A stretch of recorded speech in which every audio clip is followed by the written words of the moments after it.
Hi, Dagobert from Douglas Tackle World here for the Fish Report this weekend, the 23rd and 24th of October 2021.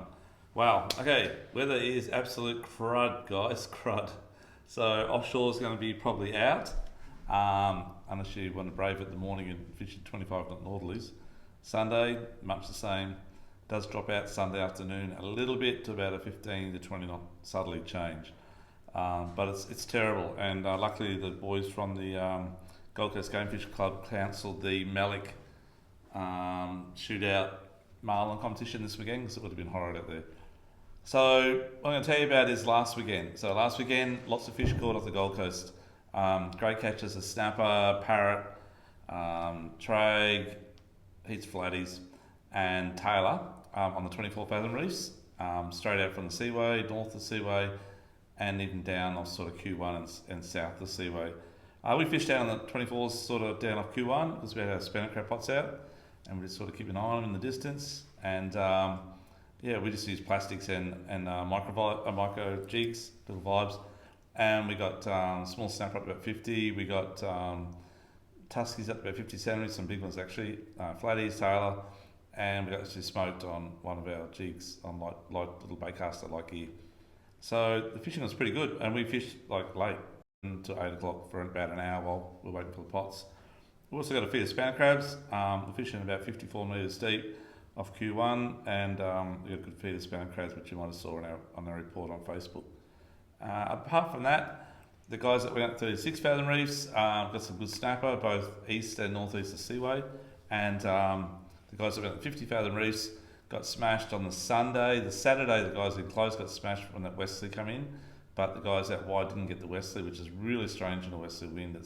I've only ever seen that once in my life, where it's been no wind out wide, and then we come back in, and then it was like a big window, like a big glass sheet, and the waves actually going like that and hitting up like that, and one side was blowing like a 10 knot easterly, and the other side was blowing about a 15 to 25, 30 knot westerly, and hitting that wind and push the waves like that. But go 10 feet that side of it, you're back in the east wind. It's really weird. So it was like that on Saturday. It was actually blowing quite hard, westerly around 18, 20 knots, out to about around 36 fathoms. And once you got out past that, it was just a glass out. So quite strange. But Sunday was horrid. It was a southerly wind. It was meant to be blowing northeast. So this weekend's a write-off as well. But if you do want to go get some fish, there's a couple of big yellowfin caught in the last week as well. And one of my mates that Tuesday, one of our customers, and he got one around 75, 80 kilo, trolling a Saragossa actually, which we just spilled up for him. And he was trolling it in the pack with lures, had a lure quite a fair way out, which is what you do for yellowfin. And it got smashed, and I got it in, took an hour, 50 minutes around about, and it's around nearly 80 kilos, so it's an absolute horse. We will be putting that into next week's fishing report. But that was a couple of days ago. So apart from that, a few marlin, there's a couple of blues caught today, because today wasn't too bad. That's on Friday.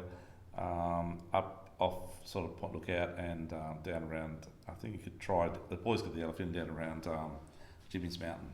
Okay. That's probably about it for offshore for this next week. The weather looks not too bad on Tuesday, and then it sort of goes crappy again. So not much chance to get out. If you get an opportunity to get out there and the weather's good, go for it. Inshore, the jumping area, been fishing fantastic. The jumping area has been great for flatties. This last weekend and early this week, we've had high tide sort of early morning through to about mid-morning. A lot of big flathead, particularly along Klinger Bank, along Tank Bank, which is on the northeastern corner or northwest top corner of Crusoe Island, up on the sort of top of any of those big banks that are from Millionaires Row or Pandanus Island, which is near the bedroom, all the way through to Klinger Bank. On the high tide, fish big flathead. You're right in the bar area. We'll even get them over in the lagoons as well in Estuary. You just got to fish surface lures, as in shallow diving, or surface jointed lures, whichever you like to use, and just keep switching and working them right on the high tide in the first hour or two of the run out. Okay. The guys fishing plastics also did really well too. They got some really big flatties, and I see Michael Green. He's been up here on holidays, one of our ex-staff. He went trialling lures out of the flats and got an 86 or something during the week. So So plenty of good flatties around.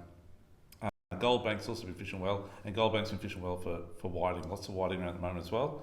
So Goldbank, also in the lagoons, in the South Straddie, sorry, and also at the backside towards Slipping Sands on the end of North Straddie there. So get yourself some yabbies and some worms and go chase some whiting. Crab wise, there's been a few sand crabs at the mouth of Tippler's Channel and a few mud crabs further up, sort of from Tippler's up towards the Aldershots along the western side of South Straddie. Okay, overnight's best. Broadwater, the Seaway's been fishing really good, guys. Like plenty of flatties, good size as well, and fishing the rock wall all the way from where it bends into the Broadwater, and then all the way up to where the rock wall ends along Straddie. Fishing salt plastics has been definitely the go. The end of the north wall of the Seaway's been fishing really well for Taylor, and just casting little things like these little prawns around. So these are little prawns with little twin tails on the back there, and using about a 1/8 or a 1/6 jig head on a 1/0 and casting them right up onto the rocks and just twitching them back. You will get bitten off occasionally, but that's part of the parcel. But you'll get smashed by trevally and Taylor and some really big ones as well. So those little prawns are a little fused prawn. They come in all different colours. A little pink one there as well. They're just a great little prawn, little shrimp. And lots of different colours. There's also glow ones. They work really well.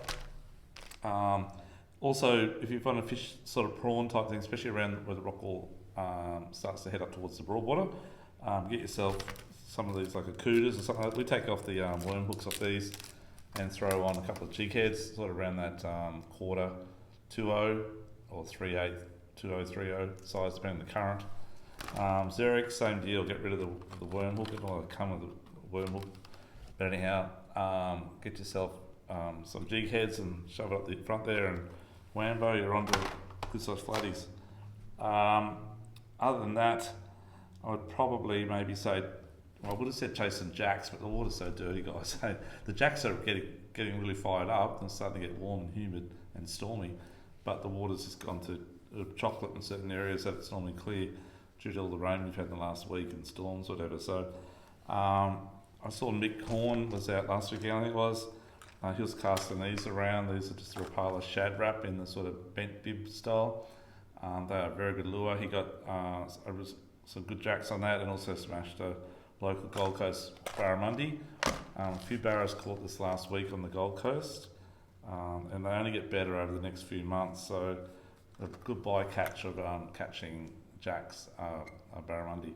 That's a deep diving version of that fellow. Troll those on the jetties and pontoons or on deep holes, rock edges. Really, really good for jacks as well, and barra obviously.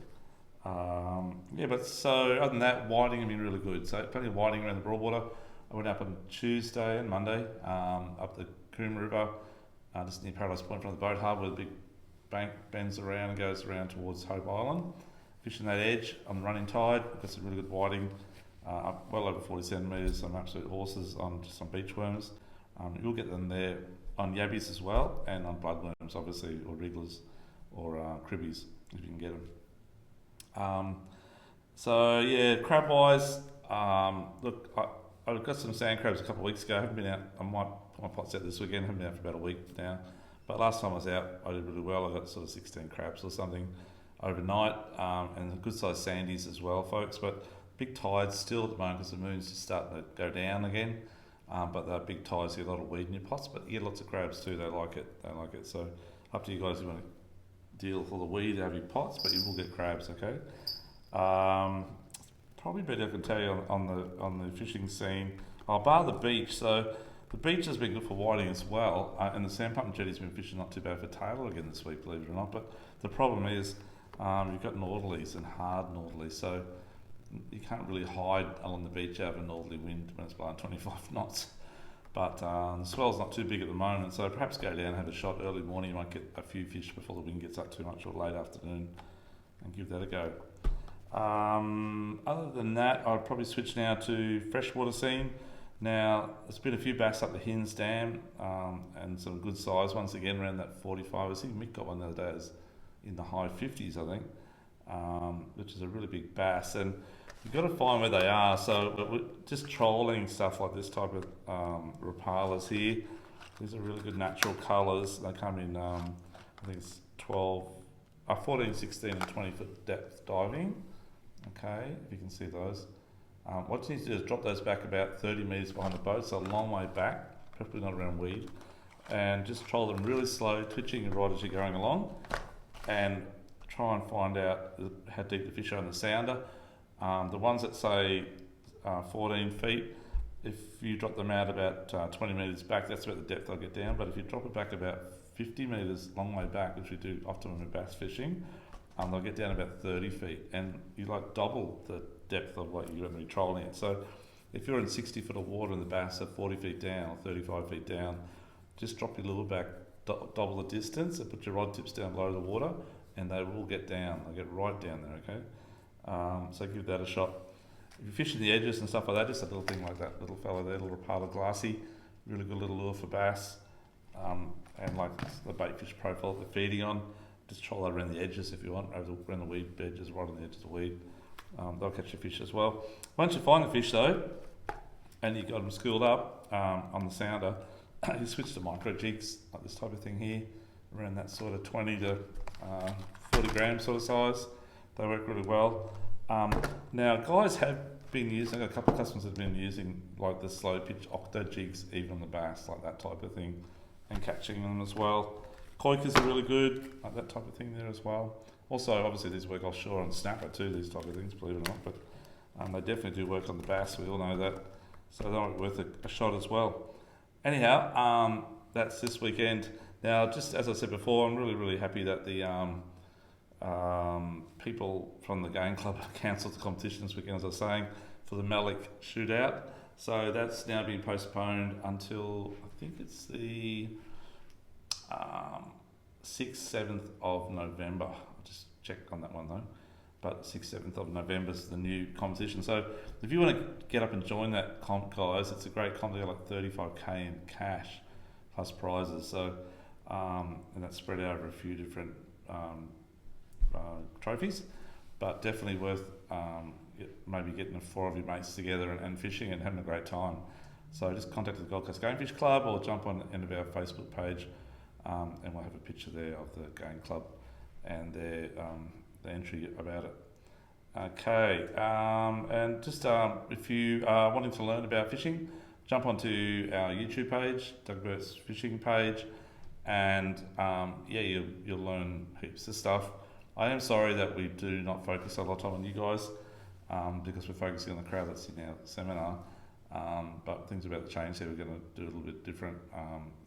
We're still doing the seminars, but we'll be doing another seminar live to the people that are just watching, but I'll fill you in on that next time, okay? But anyhow, share it with your friends, tell them about us, get the likes happening, and more people know about it, the more people can catch more fish. Anyhow, that's it. And guys, just if you want to jump on too, when we do this sort of thing we're doing now, we are going to split it up. So it's going to be just like we're talking now, but there'll be a picture in between each segment. So you'll know when the estuary's on. If you don't fish offshore and you just want to go straight to the estuary, it'll have the time, and you just click on the estuary on the, I can't remember what it's called. My wife knows all about it. Something. Click on that, and it'll take you straight to the estuary part, and you get me yabbing away on the estuary. Anyhow, you'll see that at the end of this format. Thank you very much, and have a great weekend, and let's hope you get a bit better weather next weekend. Okay, thank you, and good luck out there. Doug Burt from Doug Burt's Tackle World, just near Harbour Town, number 8 Centreview Drive at Labrador. Bigger Waters, actually it's called these days. Okay, thank you very much. Bye-bye. See you.